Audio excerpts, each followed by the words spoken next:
Olá, bom dia a todas, a todos. Eu sou o Reverendo Hernão Ichigyo e estou aqui na sede do Higashi Honganji em São Paulo, transmitindo o Dharma Dominical ao vivo. É o meu desejo que todas e todos estejam bem, que tenham tido uma excelente semana. Vamos dar início então aos nossos trabalhos, inicialmente cantando o hino do budismo Shin. Eu peço que todos coloquem as mãos em gachô e repitam comigo: Namo Amida Butsu, Namo Amida Butsu, Namo Amida Butsu.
Daremos início agora à recitação do Shoshin-ge, página 29.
Página 44, Tango Imbutsu, Gassho,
página 49, Eiko.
Novamente, muito bom dia.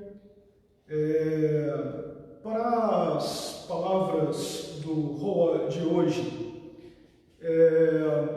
eu vou tocar em um assunto delicadíssimo que aconteceu durante a semana e que promoveu muita polêmica e muitos debates e, portanto, eu não vou me furtar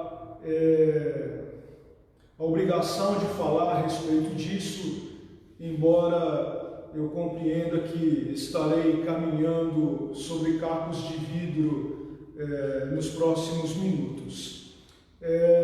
Nesse sentido, é muito importante que seja compreendido que as minhas palavras não representam aquilo que o budismo em geral tem dentro da sua ética religiosa, nem tampouco falo em nome da ordem Otami do Higashi Hongandi. Essas são limitadíssimas considerações que eu passo a falar, né? E, portanto, daqui a pouco vou explicar o porquê essas considerações são tão limitadas. Durante a semana, em função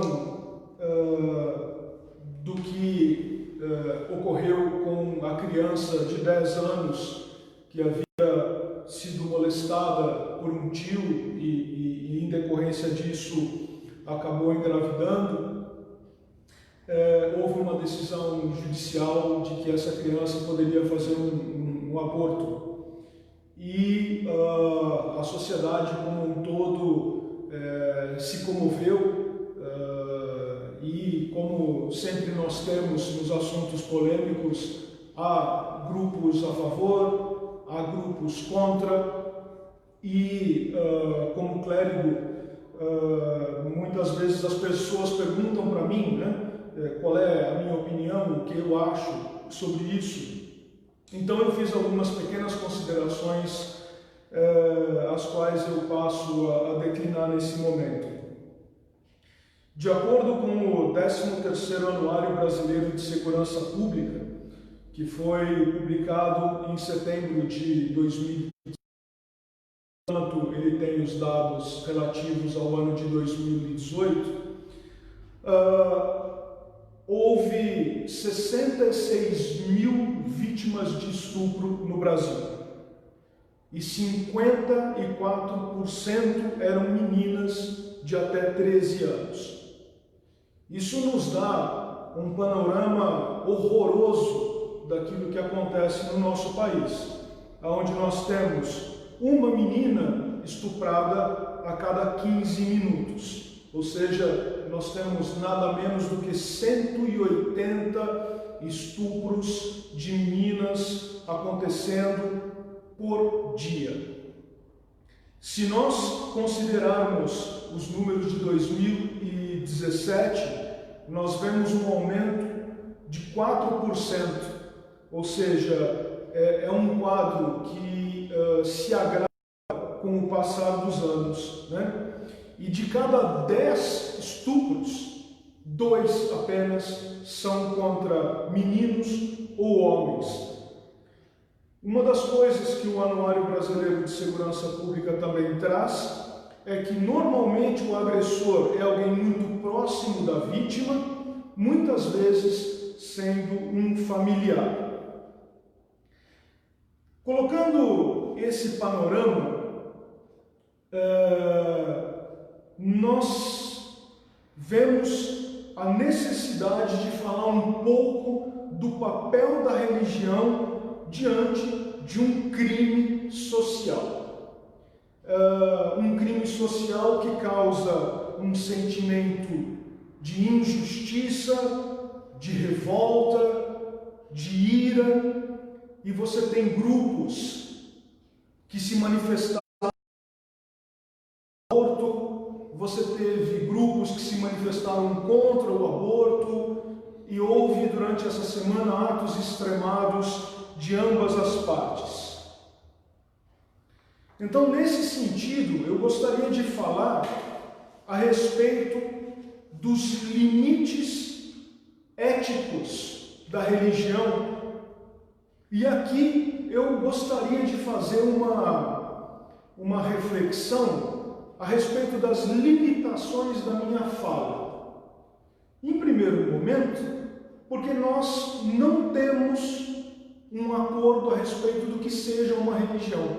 Não há uma definição que seja consenso, pelo menos no mundo acadêmico, do que é uma religião. O que faz uma religião ser uma religião? Somente na cidade de São Paulo, se eu não me equivoco, o último número que eu tenho é que existem 144 religiões. Cada religião tem o seu próprio CNPJ, sua própria estrutura, seu próprio sistema de crenças e a sua própria ética. E é muito difícil a gente falar dos limites éticos da religião, em especial porque nem todas as religiões se preocupam única e exclusivamente com os aspectos metafísicos do ser humano. Quais sejam a situação precária em que nós nos encontramos na nossa existência, sujeitos a incertezas, sujeitos ao adoecimento, aos acidentes, à morte, às injustiças. Então, há religiões dentro das condutas que são apropriadas para os seus fiéis. Então, a gente discutir o limite ético de uma religião é uma questão extremamente ampla e eu vou fazer um recorte muito pequeno e eu gostaria de, portanto, colocar essa limitação antes de começar a falar, até para que eu pise menos nos cacos de vidro que ficam aí por esse caminho, né? Então, para o budismo, não há um dia do julgamento. E essa é uma questão muito importante para que nós possamos colocar diante de tudo aquilo que aconteceu essa semana. Então, não há um determinado momento em que uma pessoa será julgada pelos seus atos e, se ela for condenada, então ela será submetida a um inferno eterno. Como há, por exemplo, na religião predominante aqui no Brasil. No budismo, à medida que nós nos responsabilizamos pelos nossos atos e compreendemos que nós geramos karma, ou seja, e karma pode ser tanto uma ação positiva como pode ser uma ação negativa, as consequências dessa ação, elas poderão voltar para mim dependendo de causas e condições. Mas para o budismo em geral, a vida não deve ser destruída. Para o budismo, há a fé no renascimento. Se inicia na concepção.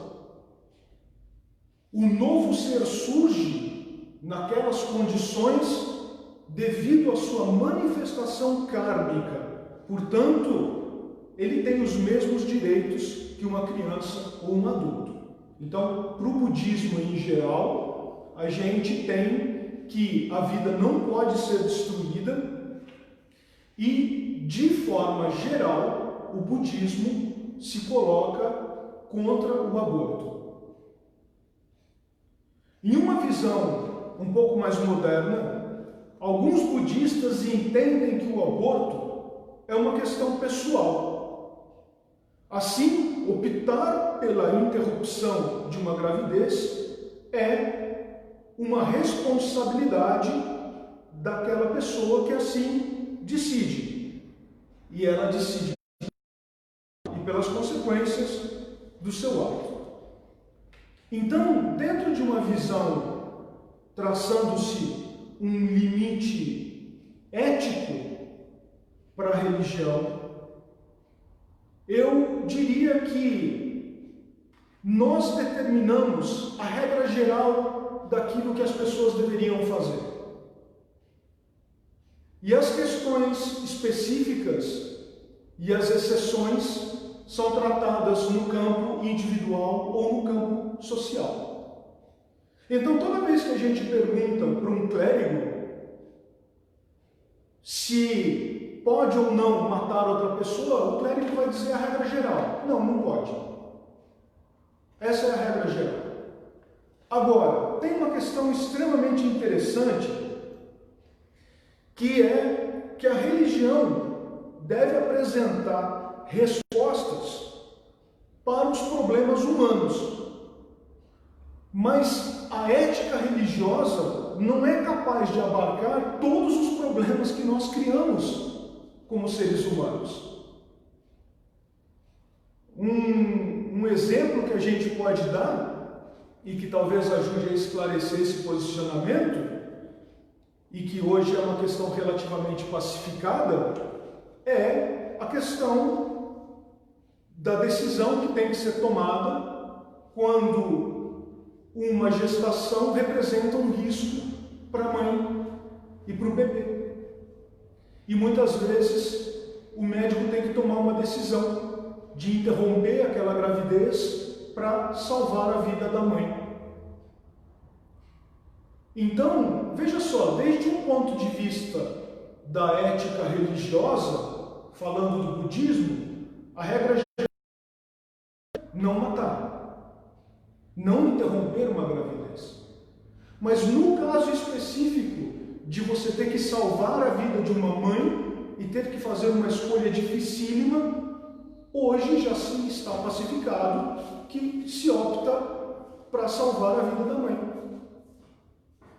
A mesma questão a gente poderia trazer para uma exceção, que é o nascimento de uma criança sem cérebro.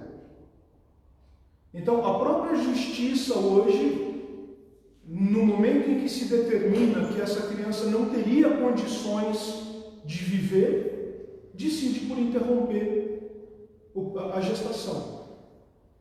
Então, eu queria falar a respeito desse tema, sabendo que ele é um tema polêmico, espinhoso, é um terreno difícil de se caminhar, tentando estabelecer um limite entre aquilo que a religião pode fazer e aquilo que é uma determinação do indivíduo ou é uma determinação social.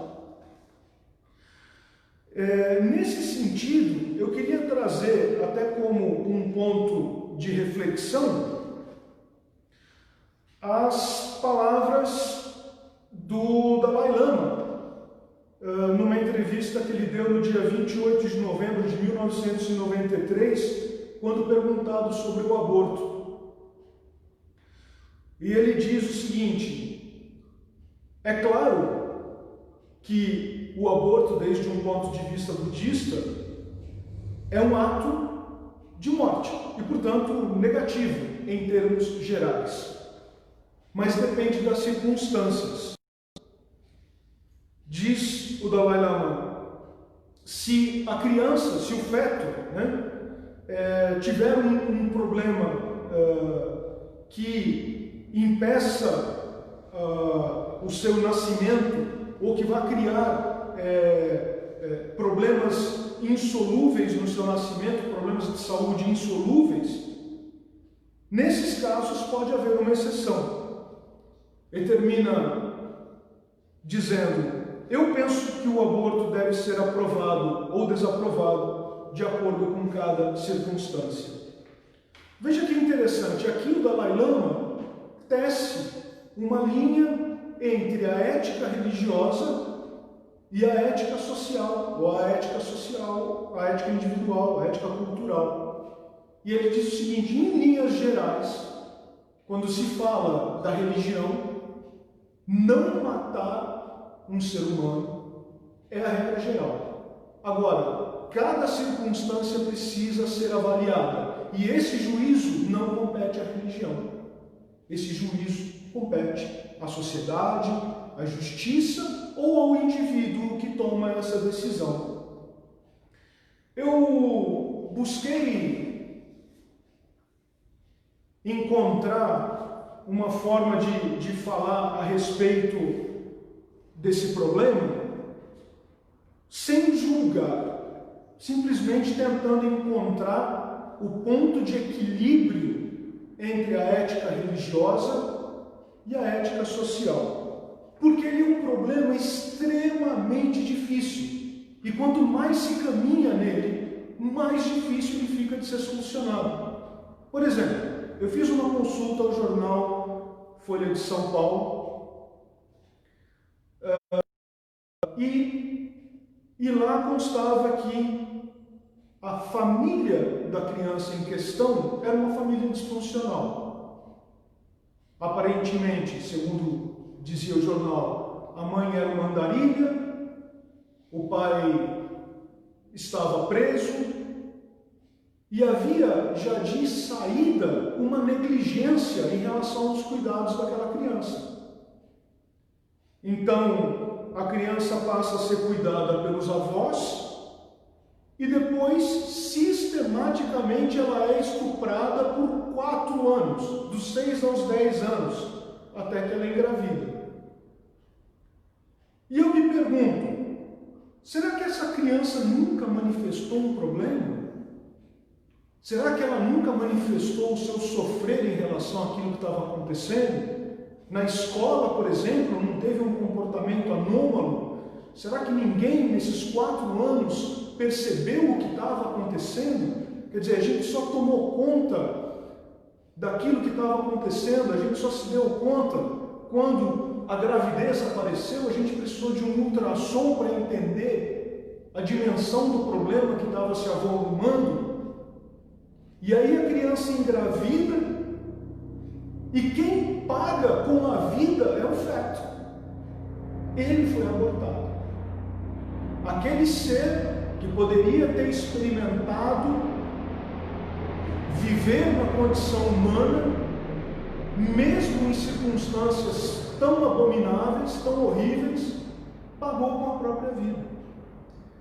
Então, se nós pudéssemos, e não é fácil fazer isso, olhar e perguntar como nós conseguiríamos resolver esse problema? Auxiliando uma família disfuncional, voltando lá no começo. Tentando evitar que o problema fosse se agravando até que ele chegasse a uma solução que é horrível para todos, que é ruim para todos. E que alguém acaba pagando com a própria vida, que é o feto. Então, a reflexão que nós temos que ter aqui, e talvez seja a mais séria de todas as reflexões, é que nós somente vamos conseguir mudar esse país através da educação. Não tem outra forma de mudar. Nós só vamos conseguir mudar esse país dando para as pessoas condições de vida, para que essas pessoas possam bem deliberar a respeito daquilo que as religiões dizem. Que elas tenham uma regra geral das religiões como norte para basear as suas decisões individuais. Então, se nós fôssemos capazes de voltar à origem do problema, à família disfuncional, ao problema educacional, ao problema social, talvez nada disso tivesse acontecido e nós não precisássemos lidar com uma situação tão escabrosa quanto essa que aconteceu. Eu sei que não é simples e de forma alguma estou me abstendo de ter uma posição. A minha posição ela é extremamente clara. Nós precisamos educar as pessoas. Nós precisamos demonstrar de forma clara aquilo que todas as religiões dizem. Não matar, não provocar sofrimento, agir com compaixão diante da dificuldade das pessoas que estão em sofrimento, sabendo que nós não podemos descer ao processo do julgamento, nós não podemos olhar as exceções, porque não cabe à religião esse olhar. Esse olhar cabe à justiça, à sociedade e ao próprio indivíduo que delibera sobre as suas ações seguramente desde um ponto de vista budista. Sabendo, portanto, que esse é um tema que não se encerra aqui, que minhas considerações são limitadíssimas, eu jogo para vocês as reflexões e me coloco à disposição para responder a perguntas, tanto quanto eu seja capaz, mas também gostaria de deixar aqui uma provocação. Nós não estamos lidando com apenas um caso de estupro. Eu estou falando com vocês há praticamente 45 minutos. E nesse tempo da minha fala, nós já tivemos 3 estupros de meninas com idade até 13 anos. Nós precisamos parar com essa violência. As religiões dizem isso, todas elas dizem. Nós não podemos ser violentos, nós não podemos usurpar o direito, o corpo do outro, nós não podemos matar. Então, aqui eu gostaria de manifestar um pedido para as pessoas que assistem a esse Dharma dominical. Vamos lutar pela educação, vamos lutar pela compaixão, pelo respeito, pelos direitos de todas as pessoas, mas sabendo que talvez nós religiosos não sejamos capazes de descer em cada exceção que acontece na sociedade humana. E, portanto, sempre que perguntados, nós daremos a regra geral. A regra geral de conduta, de conduta ética e do bom relacionamento entre todas as pessoas. Eu espero que as minhas palavras tenham feito sentido. Não é o meu objetivo nem julgar, nem discriminar e nem polemizar essa questão. Eu apenas gostaria de tecer essas poucas considerações a respeito dos limites éticos da religião. Eu espero que eu tenha cumprido com a minha missão. Muito obrigado e vamos agora para o Ondoku-san, na página 78, para o encerramento dos nossos trabalhos de hoje. Mãos postas, Gachô, Namo Amida Butsu, Namo Amida Butsu, Namo Amida Butsu, Namo Amida Butsu.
A todas, a todos, eu desejo uma excelente semana. Fiquem bem, protejam-se do vírus e nós permanecemos aqui à disposição de vocês.